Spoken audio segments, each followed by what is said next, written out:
Family કેમ છો? હર હર મહાદેવ, જય મહાદેવ મિત્રો. આપણે લોકો જો તૈયાર વૈયાર થઈ ગયા, રેડી થઈને જવાનું છે અને જુનાગઢ જવાનું છે. જુનાગઢ મેળામાં જાય છે. પછી ત્યાં જેમ લોકો કન્ટિન્યુ કરે રસ્તામાં કોણ કોણ આવવાનું છે. એક કાકાનો છોકરો નહીં આવે, કાકાનું ફેમિલી આવવાના છે. અને ત્યાં બ્લોગ એવું હોય છે ને, સારું વ્યૂ હોય છે, ત્યાં બ્લોગ ઉતારશું. કેવું લાગે લાઈક શેર કરી દેજો જરી. એટલે આપણે નીકળી ગયા છે ને અહીંયા પેટ્રોલ પંપે ઉભા રહ્યા છે. મને પેટ્રોલ પુરાવાના જનીલભાઈ આવ્યા છે હોસ્ટેલમાં જાજા સમય ઓલાભાઈ માવો બનાવે છે. અને જુનાગઢ જાય પછી બ્લોગ કન્ટિન્યુ કરી અને કેવોક લાગે જરીક જણાવી દેજો. અને હાઈવે ઉપર ચડી ગયા છે. જો હાઈવે નો વ્યૂ છે. ફેમિલી જો આપણે હાઈવે ઉપર ચડી ગયા છે. ટ્રાફિક છે ફૂલ છે જવામાં. બસમાં ગાડીઓની બહુ ટ્રાફિક છે. આપણા લોકો નીકળી ગયા છે.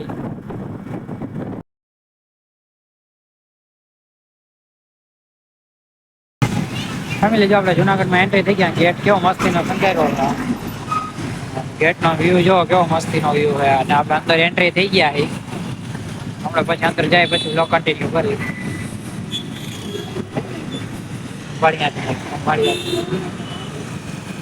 ગાડી પાર્કિંગ કરી દીધી છે અને જો અંદર રિક્ષાની વાટ જોવે છે. રિક્ષા આમથી આવે છે. રિક્ષા આવે પછી આપણે અંદર જાય ને અંદર મેળામાં ટ્રાફિક છે ફૂલ ને ગાડી આપણે પાર્કિંગ કરી દીધી છે. ફેમિલી ટ્રાફિક છે ફૂલ ને આપણે લોકો જો રિક્ષામાં બેસી ગયા. ફેમિલી આપણે સોનાપુરી રિક્ષા વાળા ઉતારી દીધા. અહીંથી હવે અરાઉન્ડ 3-4 કિલોમીટર હાલીને જવાનું છે. હાલ્યા જાય પછી આપણે જેમ બ્લોક કન્ટિન્યુ કરી વરસાદી લેવાનું છે. તો હાવ બગડી ગયું છે. ધોળવાળો તો વરસાદી લેવા બેઠા છે. જમીન નીકળી ગયા છે. સોનાપુરી આગળ જમવાનું હતું ત્યાં જમી લે. ટ્રાફિક જો ફૂલ.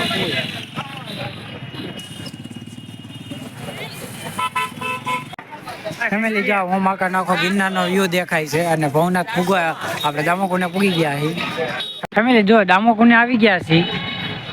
અને આપણે કઈ કુંભના મેળામાં જઈ ન હોય કે બહુ શોખ હતો આ વખતે તો દામોકુંડનું દર્શન કરી લઈ અને શિવરાજનો મેળો કરી લઈ એટલે આવી ગયો. સમજો એવું જ છે.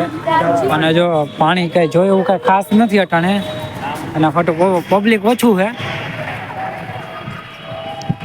ફેમિલી ગિરનારનો વ્યૂ જો કેવો આવે. ભક્તો હાલ્યા જાય છે અંદર ને ઠેક ઠેકડા અનક્ષેત્ર આવે જો અહીંયા આગળ અનક્ષેત્ર એક છે. અને આને ભક્તો હાલ્યા જાય છે. રિટર્નમાં ટ્રાફિક ઓછું હોય ને આપણે રસ્તામાં ફરી જઈને ઉભા રહ્યા છીએ. આવા સ્ટોલ હોય ફરવા આવતા અનક્ષેત્ર હાલતું હોય છે. અંદર તમારે કઈ ઉપાધિ નથી. પોઈન્ટ લગન વાહન આવશે પછી એસટી બસ છે ને એ ખેત લગન ભવનાથ ડિપો છે.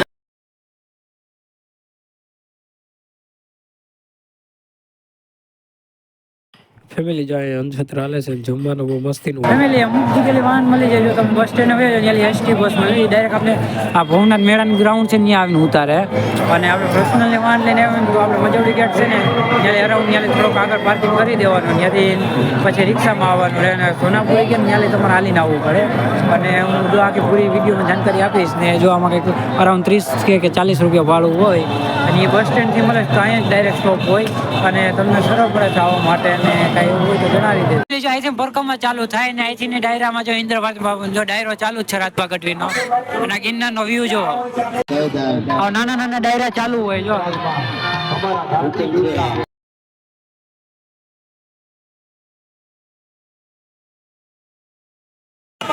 ફેમિલી મેઇન ગેટ આવી ગયો છે ભવનાથનો.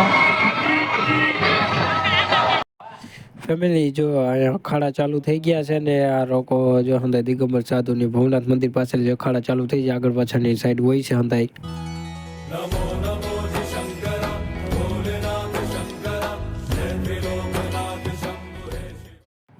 ફેમિલી જો ભવનાથ મંદિર આવી ગયું. ટ્રાફિક ફૂલ છે. આપણે દર વખતે આપણે કઈ દર્શન નથી કરવા ત્યાં બહારથી તમને દર્શન કરાવજો. ટ્રાફિક જોઈ લો તમે. મને મજા આવે એવું વ્યૂ છે. તમે એકવાર પણ આવજો.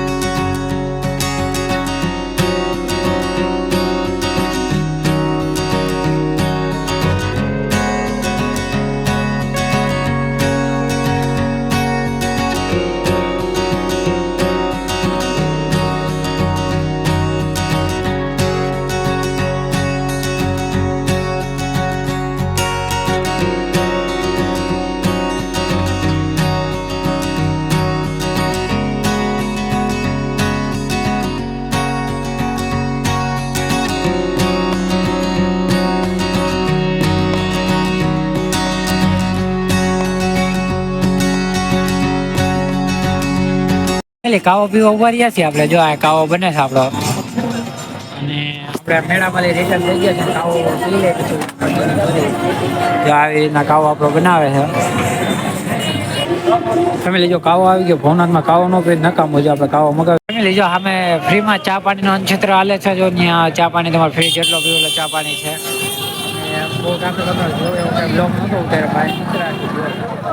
ફેમિલી એક દામુકુંડમાં અનક્ષેત્ર તો ત્યાં ગરમા ગરમ લાઈવ ભજીયા ખવડાવશે. જો નાસ્તો કરવા આવી ગયા છે, અને કેવું લાગે પછી બ્લોગમાં જણાવી.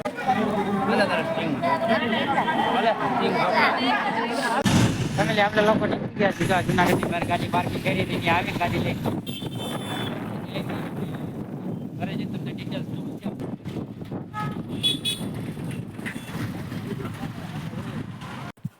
ફેમિલી આપણે લોકો ઘરે આવી ગયા છીએ ને વ્લોગ કેવો લાગ્યો જઈને આવતા રહ્યા. તો મેળામાં કંઈક બહુ એટલું બધું ટ્રાફિક હતું, કંઈ વ્લોગ એટલો કંઈ ઉતારો નતો. પૂરી જાણકારી આપી દઈશ. આપણે આઈ થિંક છે ને જાય ને એટલે મજવડી ગેટ ઉતરો, મજવડી ગેટથી રિક્ષા બાંધીને પછી આપણે જવાનું સોનાપુરિયા. સોનાપુરિયાથી પછી હાલીને જવાનું હોય છે. અરાઉન્ડ 4 કિલોમીટર હોય હાલવાનું હોય.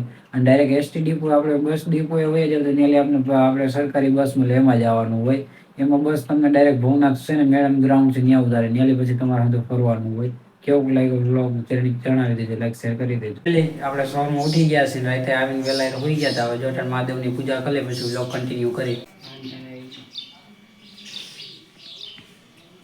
પૂજા કરીને રેડી થઈ ગયા છે. અહીંથી મહાદેવને એક મંદિરે જાઉં ત્યાં જઈ આવી દર્શન કરી આવી પછી બ્લોગ કન્ટિન્યુ કરી. ભાંગ લઈ આવવાની છે મારે.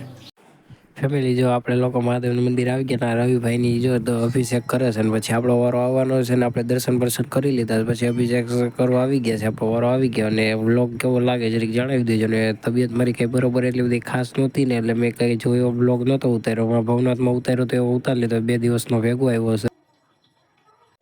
ફેમિલી મહાદેવના મંદિરે દર્શન કરી લીધા છે ને આપણે લોકો દર્શન કરીને જો ભાંગની પ્રસાદી લઈને જાય છે ઘર તરફ જાય છે.